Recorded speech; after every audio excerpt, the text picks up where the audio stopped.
Hey, this is Mark Washington for MTC Media here at Cap One with your Georgetown Postgame. The Hoyas in Ed Cooley's debut win 94-57. I don't know if you could have scripted just a better looking win than what you saw tonight. A couple guys with double doubles. Supreme Cook had 19 points and 13 rebounds. Um, Dontrez Styles had 15 points and 10 rebounds. And then you had Wayne Bristol because Coach Cooley wanted everyone to mention that Wayne Bristol with 10 rebounds. He also had 5 points. And Jaden Epps, who looked to be the most offensively explosive player leading up to opening night, ended up with 5 points, but 11 assists.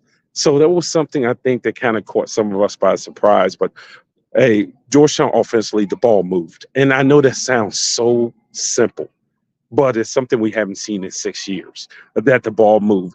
They played at a reasonable pace, makes misses. They pushed up. They try to push up pass. And for me, what I was most impressed about is you saw it a lot in the first half. When they got in the secondary transition, the ball reversed the floor. And second, third, fourth passes, third and fourth passes end up being wide open shots. Again, it's just something that seems so simplistic, yet it's something that we had not seen in this arena from this program in about 6 years. So for Georgetown, that was some of the positives. Now, leading up to the game, everyone knew that Moyne shot a bunch of threes. Cooley, I know that team worked hard on taking the three away. Moyne ended up shooting 7 for 31 from three. And the thing about it is they got very few clean looks, which is what you want. They're going to make some. It's just how basketball is today. Kids are going to make contested shots, but you want to have a high level of contest, and that's where percentages go down, and that's something that Georgetown did. They switched everything on defense. It'll be interesting when they play a bigger team, maybe a more athletic team, how those switches work. And that kind of got Drew Fielder in foul trouble, out of position, a little late a few times, and he ended up with 3 fouls in the first half that set him down, and ended up with four altogether. So despite how well he played, and I thought he played well, didn't shoot it particularly well, thought he settled for the three way too much. He hit the first one. First basket in Ed Cooley Georgetown history, hit the first one.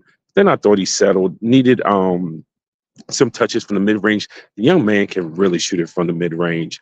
And that's where his teammates have to help.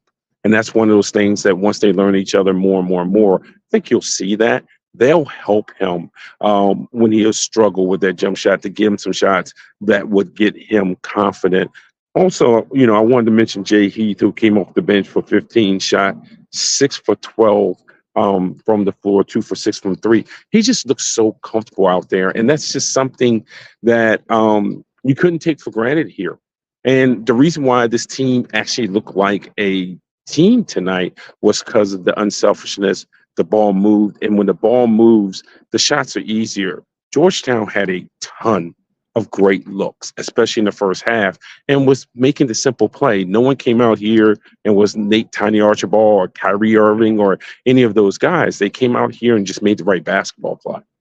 And that opened things up. And then defensively, they got on the boards. I mean, they had three guys who had double digits in rebounds. Supreme Cook had 13. Styles had 10. Wayne Bristol had 10. They dominated the boards. Now, I know the easy thing to say is, well, they're playing a team that just moved up from Division II to Division I. What would you expect? Don't give them credit for something like this and don't go overboard.